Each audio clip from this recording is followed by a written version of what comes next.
My name is Jared. If someone had told me 6 years ago that I'd one day be pouring my heart out to strangers online, I probably would have laughed. Back then, my life felt simple, almost predictable.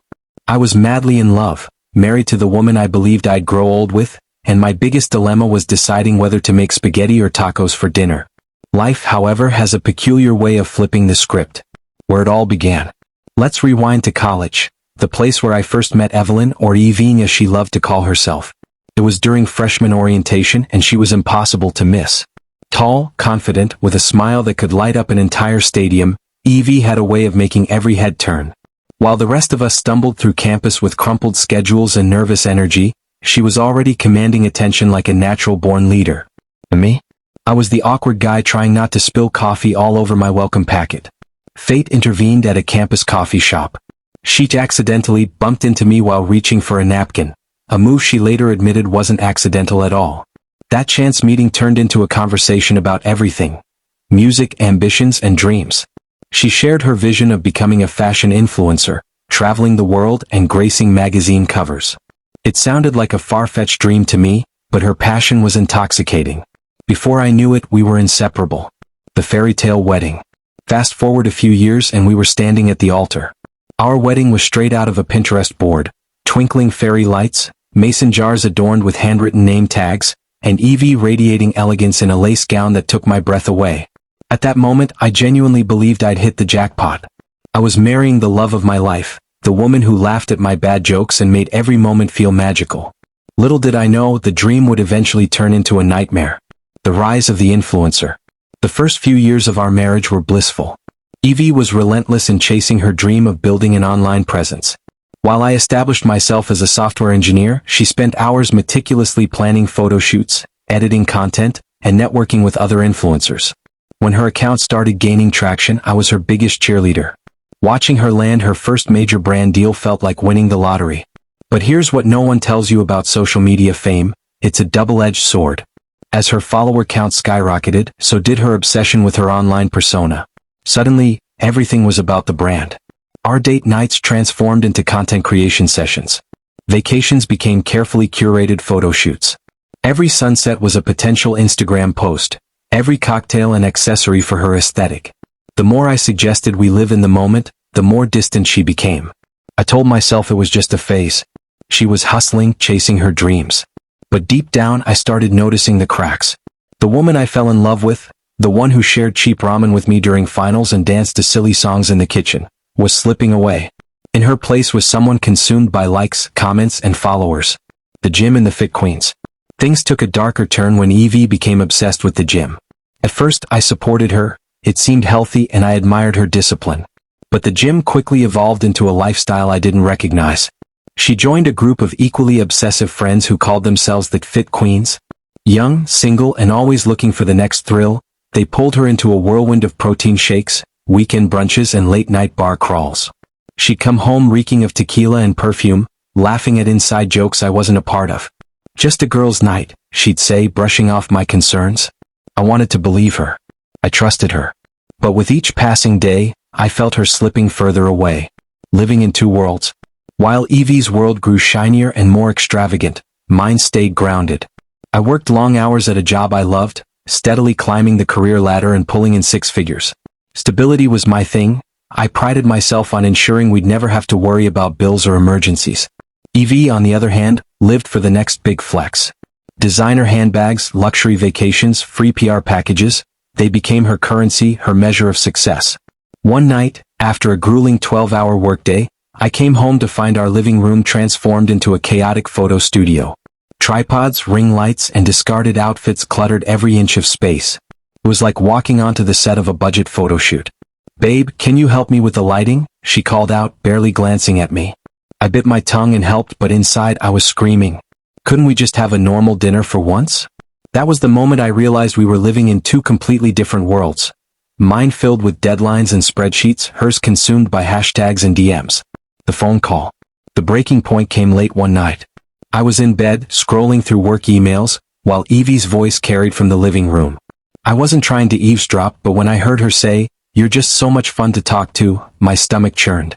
I froze, straining to hear more. "Yeah, he's fine. Just, boring sometimes." But enough about him. What are you doing tomorrow? She continued, her tone playful and flirtatious. That word, boring, cut deeper than any insult ever could. She was talking about me, the man who worked tirelessly to give her the freedom to chase her dreams, the man who still tried to surprise her with flowers and date nights despite her indifference. I felt a storm brewing inside me. Part of me wanted to march into the living room and confront her, but the smarter part of me knew I needed proof. The phone. When Evie left her phone on the nightstand before hopping in the shower, my heart raced. I stared at it, debating whether to take the leap.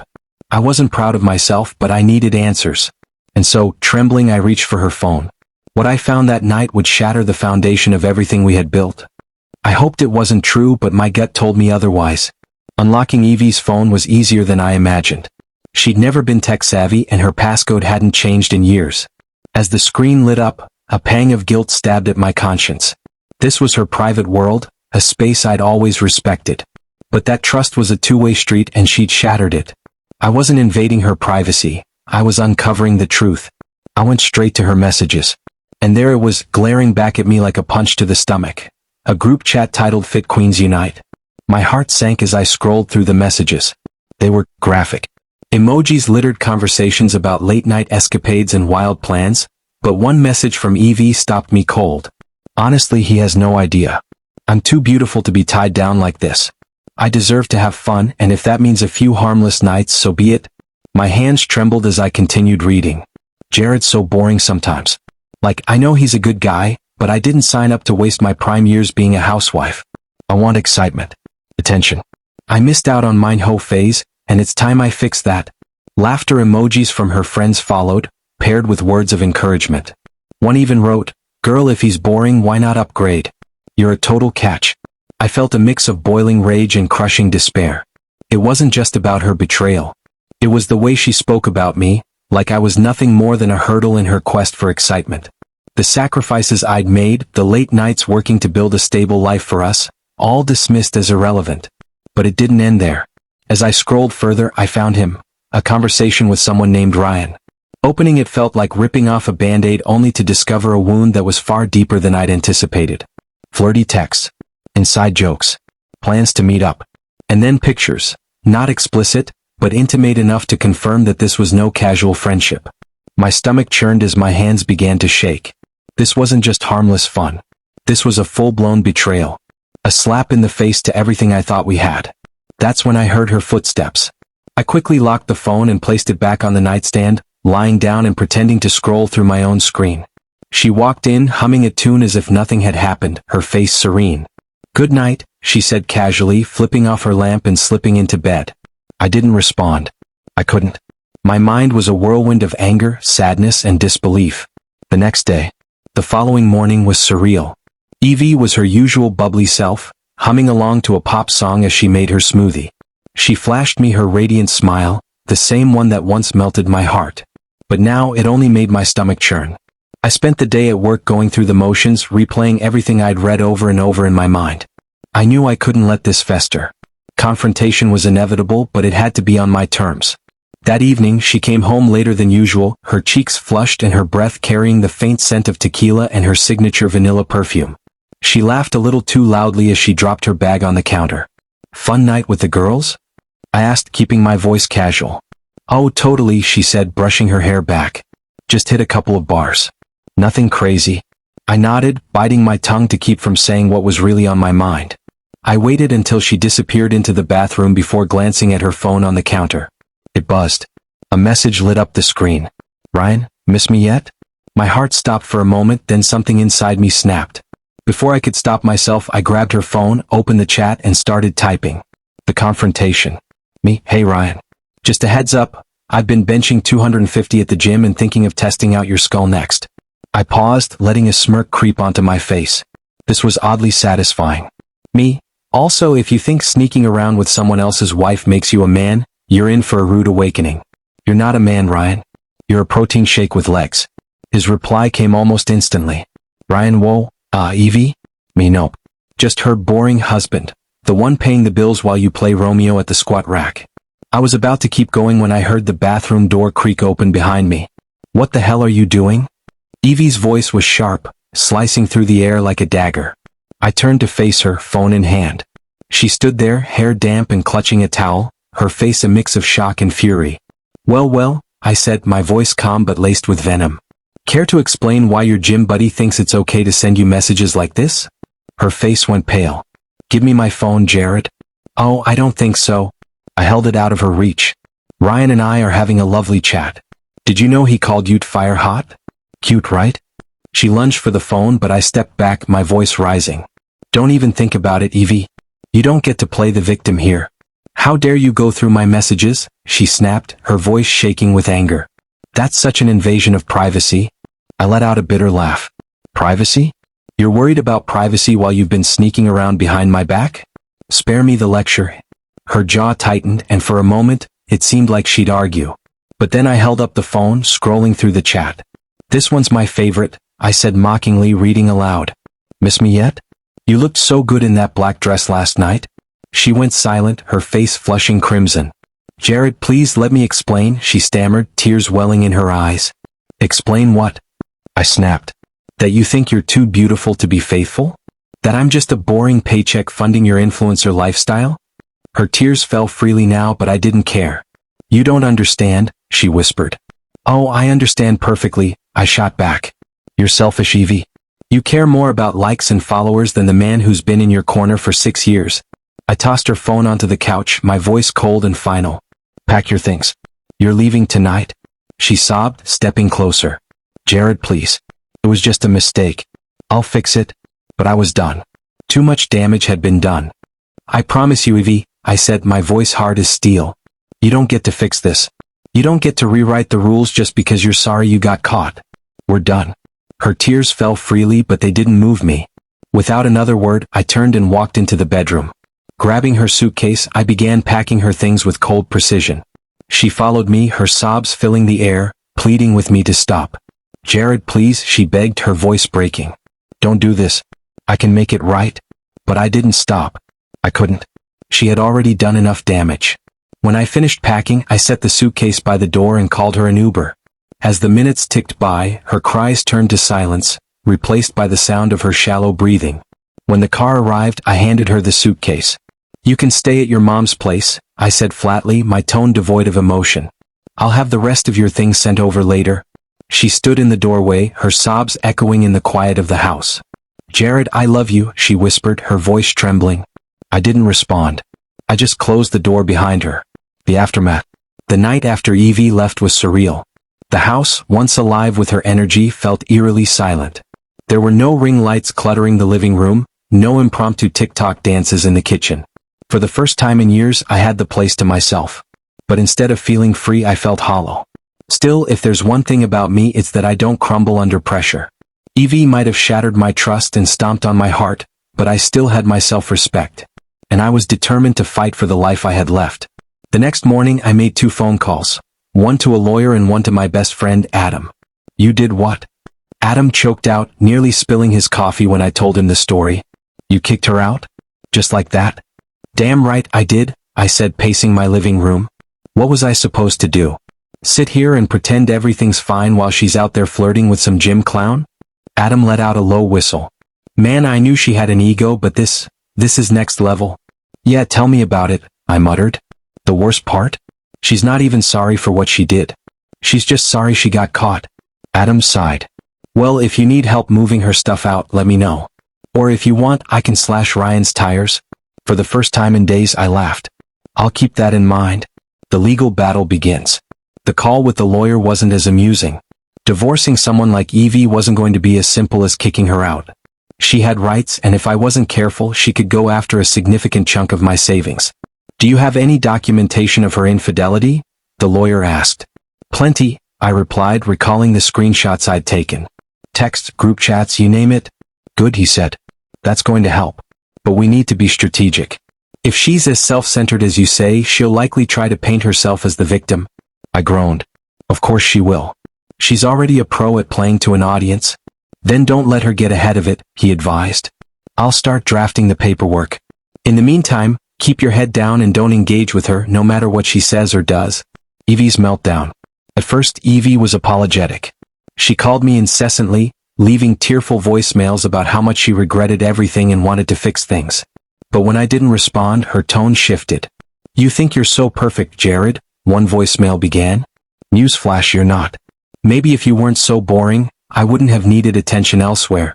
By the end of the week, she took her grievances to social media. Of course she did. Her Instagram was a whirlwind of cryptic posts. Photos of sunsets with captions like, "When love turns to control, it's time to set yourself free." Her stories were even worse. Snippets of sad love songs, wine glasses in dimly lit rooms, and vague complaints about how some people just don't appreciate a strong woman. At first I ignored it. But then a coworker sent me a screenshot that nearly made me spit out my coffee. It was a selfie of Evie, teary-eyed, her hand dramatically clutching her chest.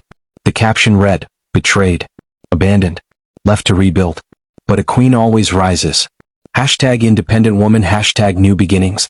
The comments were a mix of sympathy and skepticism. Her followers didn't know the whole story, but some were clearly starting to question her narrative. One comment stood out, "Wait, didn't you cheat on him?" That's when I realized I had the upper hand. The turning point. A week later, Evie was served with the divorce papers. I didn't deliver them myself. I had Adam drop them off at her mom's house. According to him, she didn't take it well. She was fuming, Adam said, over drinks that night. Like full-on meltdown mode. I swear I could hear her screaming through the door. "Good," I said, taking a sip of my beer. "She deserves to know what it feels like to lose control for once." "Yeah, well, don't celebrate just yet," Adam warned. "She's not the type to go down without a fight." He was right. The next day, I received an email from her lawyer demanding half of everything. The house, my savings, even my car. It was laughable. Evie, who had spent years flaunting her independence, was now acting as though she couldn't survive without my paycheck. My lawyer wasn't fazed. "Let her ask for the moon," he said. "She's not getting it, especially not with the evidence we have." Evie's fatal mistake. If there's one thing about Evie, it's that she never knew when to quit. While I quietly built my case, she continued doing what she did best, oversharing. Every post, every story, every passive-aggressive dig at me was like watching someone light a match in a room full of gasoline. Her social media meltdown was both tragic and, if I'm honest, entertaining. Then she made her biggest mistake. One night, while scrolling through Instagram, I noticed she was live streaming. Curiosity got the better of me, so I clicked. There she was, sitting on her couch with a glass of wine, her cheeks flushed and her words slightly slurred. "You know," she began. "The fall of Evie and my rise to freedom." "You know," Evie began, tossing her hair dramatically during her drunken live stream. "People think they know me, think they know my story. But let me tell you something, they don't." I cringed as I watched the train wreck unfold. Her face was flushed from too much wine, and she swirled her glass like she was auditioning for a soap opera. "My ex, well, soon-to-be ex," she continued with a bitter laugh, "he's just so boring. Sure, he's a good provider or whatever, but where's the passion? The fun? I deserve someone who makes me feel alive." The comments section was a battlefield. Some of her followers sent hearts and fire emojis, but others weren't buying her act. "Girl, wasn't he the one paying all your bills? Didn't you cheat on him though? Maybe focus on yourself instead of blaming him." I almost felt sorry for her. Almost. Then she said the words that made my blood boil. "Honestly," she slurred, "if I'd known he'd react this way, I wouldn't have bothered sneaking around. Like, yeah, I made a mistake, but who hasn't? He just couldn't handle a woman like me. That was it." I slammed my phone down, closed the app, and called my lawyer. The next day, we added her live stream to the growing mountain of evidence. Between the screenshots, texts, and now her public admission, our case against her was airtight. Evie's self-destruction. Evie wasn't done. A few days later, I got a frantic text from Adam. "Dude, have you seen her latest post?" Curiosity got the better of me and I opened Instagram. There it was, a picture of Evie posing in front of the gym, her face set in a mock-serious expression. The caption? "They say you don't know what you have until it's gone. But sometimes what you lose wasn't worth keeping. Starting fresh. Leaving the toxicity behind. Focusing on me." It wasn't the caption that got me, it was the comments. "Wait, didn't you cheat on your husband? Is this the same guy who bought you a car? Toxic? Sis, you're the toxic one." Her carefully curated image was crumbling, and the best part? She was the one lighting the match. By the time we got to court, Evie was a shadow of her former self. The confidence she once wielded like a weapon was gone, replaced by a brittle veneer that cracked under scrutiny. Her social media meltdown had cost her sponsorships, and her lawyer's demands had become increasingly desperate. The judge, however, was unmoved. Between her livestream confession, the screenshots, and her blatant lack of remorse, it didn't take long for the court to rule in my favor. Evie walked away with her car and a small savings account. That was it. I, on the other hand, kept the house, my savings, and, most importantly, my peace of mind. As the ruling was delivered, Evie shot me a look I'll never forget, a mix of anger, disbelief, and maybe a sliver of regret. But by then it didn't matter. I was done. A new chapter. That night Adam and I went out to celebrate. To new beginnings, he said, raising his glass. To peace and quiet, I replied, clinking mine against his. For the first time in years I felt light. The weight of Evie's chaos was gone, and with it the constant tension that had gripped my life. The house, once overrun with her clutter, ring lights, delivery boxes, workout gear, was mine again. Quiet. Peaceful. The way it should be. At first, I wasn't sure what to do with the empty space, both in my home and in my heart. I'd spent so many years wrapped up in Evie's world, her drama, her ambitions, her constant need for attention, that I'd forgotten what it felt like to just be me. But slowly I began to figure it out. Rediscovering myself. Evie, from what I've heard, hasn't bounced back. She tried to double down on the whole independent queen act on Instagram, but her followers weren't buying it. Her numbers dwindled, sponsors dropped her, and her attempts to rebrand as a self-love coach fell flat. It's hard to preach self-love when the internet knows you as the woman who sabotaged her own marriage. She even tried reaching out to me a couple of times. The first was a drunken voicemail, half crying, half yelling about how unfair everything was. The second was an email. Long, rambling, filled with her usual Evieisms about how she missed me, how she realized she'd made mistakes, how we could still fix things. I didn't respond. Why would I? That chapter of my life was closed. Instead, I focused on myself. I started going to the gym regularly. Turns out lifting weights is a great way to process anger. I reconnected with old friends I'd lost touch with during the Evie era. And most importantly, I started doing things I actually enjoyed. Traveling was one of those things. 4 years, our vacations had been all about Evie's content. Staged photos, elaborate outfits, hours chasing the perfect golden hour light. But my first solo trip? No cameras, no schedules, just me and the open road. It was liberating. Work too became a bright spot. Without Evie's constant demands and distractions, I poured my energy into my career. Last month I got a promotion. It felt like the universe's way of saying, you're on the right track, Jared. Lessons learned. Looking back, it's easy to feel bitter.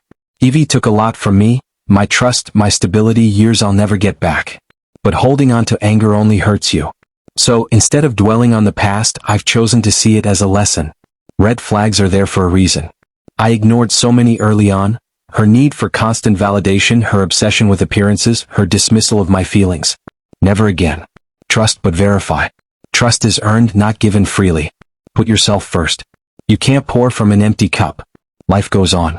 No matter how betrayed you feel, there's always a way forward. You just have to take the first step.